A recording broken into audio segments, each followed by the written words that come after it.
And as all people know, in 1992 in Seoul, Korea, somebody declared that He's the Lord of the second coming. And this is in front of 20,000 plus couples in Seoul, Korea Stadium. So He's no other than, of course, our true Father, Reverend Sun Myung Moon. And as true parents with uh, His bride, Miss Hak Jahan Moon. So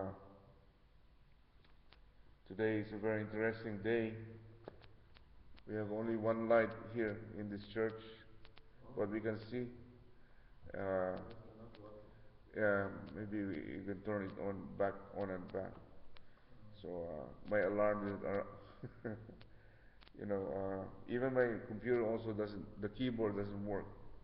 So somebody is trying to, uh, you know, stop us from declaring to the world that the Messiah is here.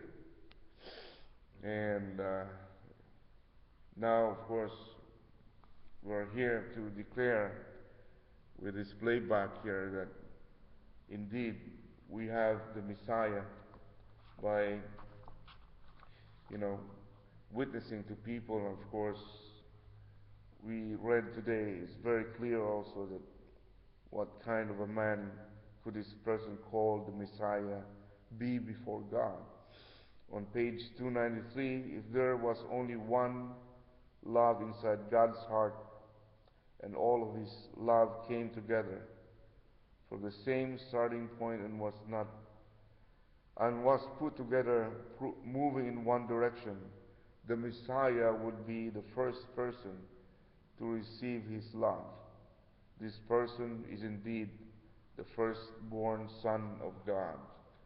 So that's why we read from Christianity that the Messiah, which Christianity claims is the Messiah, is the Son who can inherit God's love.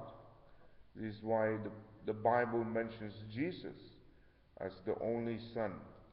And the only Son is the only Son of God. This means the Son born for the first time, centering on God's love. So, anybody else wants to share about our reading today?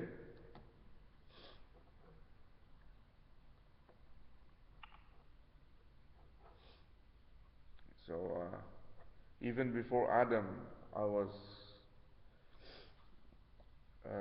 this is the first time I heard it, or maybe I've read it before, but now it is very clear. Even there had been a human being before Adam, it was not truly human. So it all started with Adam. It was the same as clay, as Father said. It was not a human being, even it looked like one. According to the law of the ideal of creation approved by God, it cannot be considered a human being. So only Adam is a human being as God desired. To restore this through indemnity is the mission of the second coming of the Messiah. He is the Messiah appearing for the second time. When this Messiah appears, then for the first time, the Eve which God wanted, the bride can be met. So we all know, even at this time, when I think Father have given this sermon, he was even talking about himself. So what sort of a person would the future Lord come? Jesus came as the second Adam, but the Lord coming in the future will come as the third Adam. And what is significant is uh, with Adam, uh, with what kind of purpose he will come. The age of servant has passed, that's Adam's age, and 2,000 years after, of course, the age of the Son has also passed, that's Jesus' age, or the New Testament, and therefore the Lord coming in the future will come as the Father. So Jesus did even met his bride 2,000 years ago, because in his ministry for 3 years he was killed and murdered and crucified.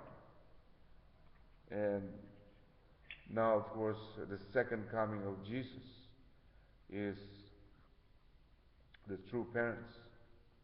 And he comes as the Father, the true parents, and as we have read today, he will breathe into each human being the heart of the Father. Not the heart of the Son. It is not the heart of Jesus, it's the heart of the Father.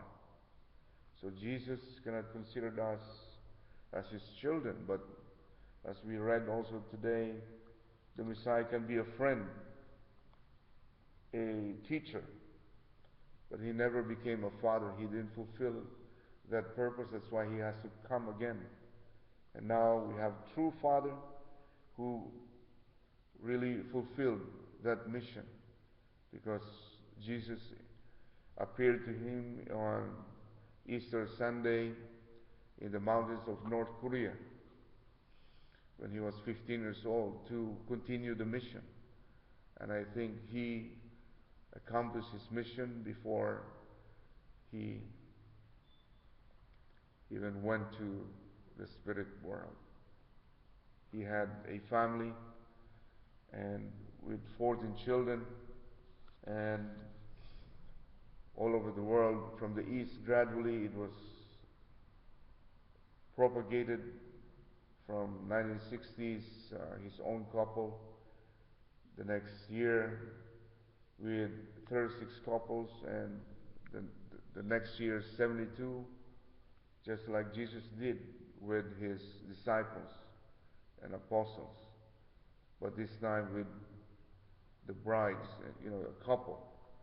And in fact, the 36 couples is the representatives of the Old Testament, the 12 couples. Then the next, which are pure, the second 12 couples group was couples that have some kind of history before they joined our true parents, but they promised to be good, so they were matched with their spouses, and of course that is for representing the New Testament.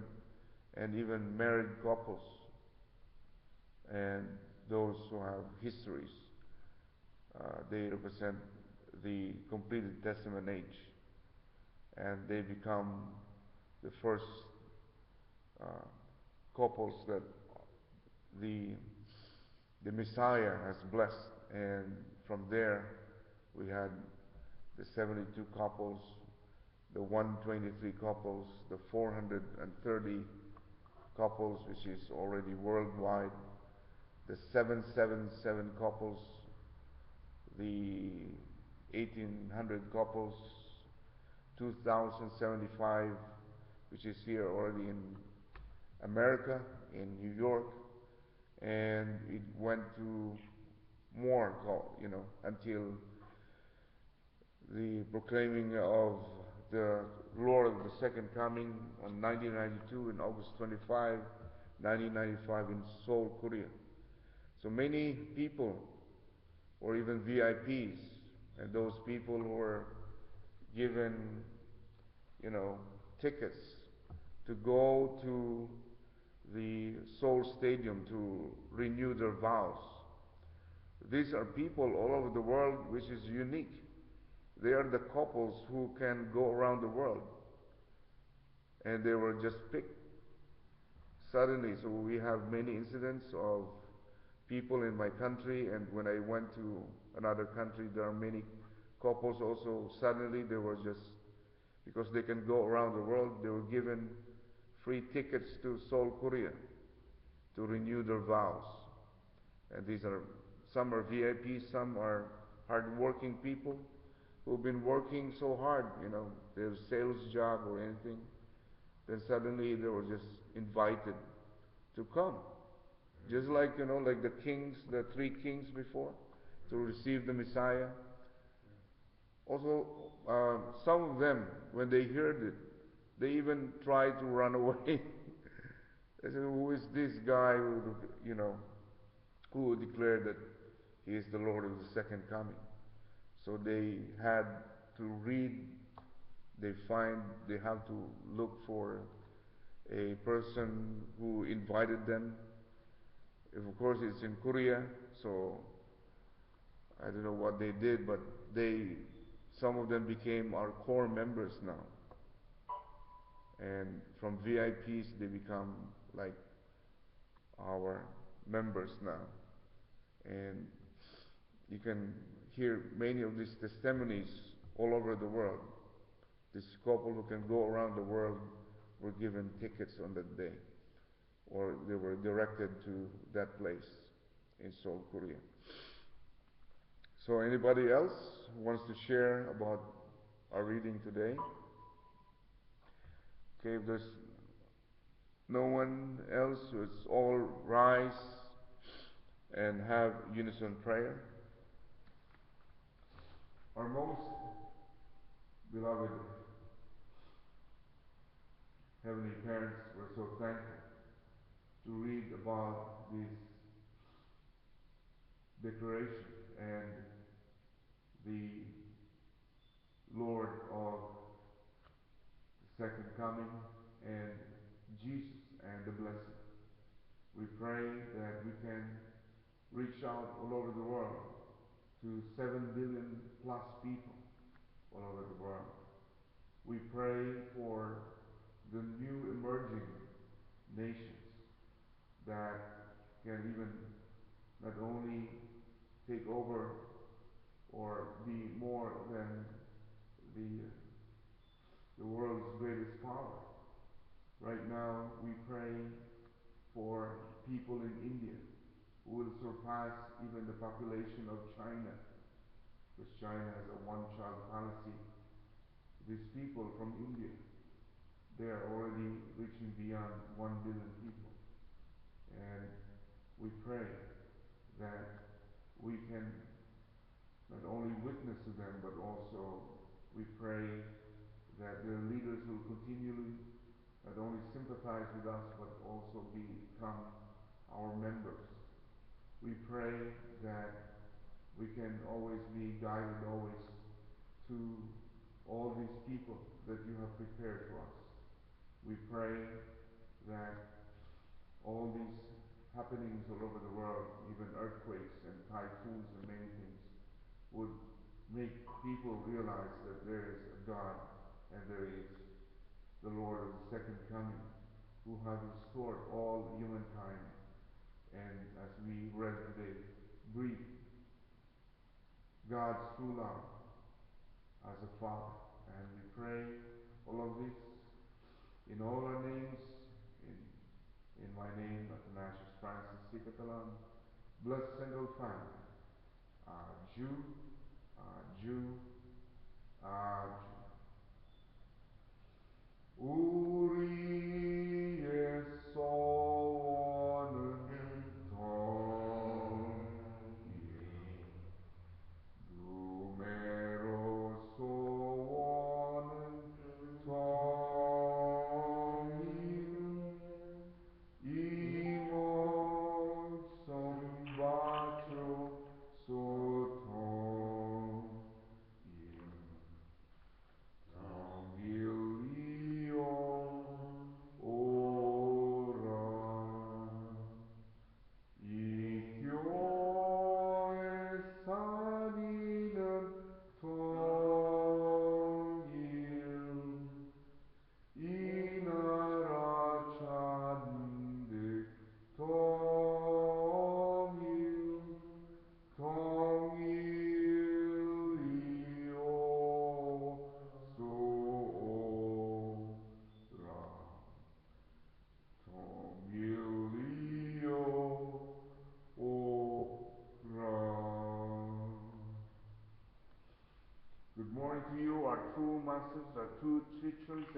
parents of heaven and earth and humankind. Good morning to the true children, the true grandchildren, and all brothers and sisters. Good morning. Yes, good morning to our heavenly parents. Good morning, sisters. Good morning, Brother Oliver. I know, yes, at 5:51 or 52, everybody is kicked out, and then I know you're coming back. It's good that we're not kicked out from here. Yeah. Yes. Yeah. Have a great and wonderful Thursday. Yes. Manse Manse. Yes, you're welcome.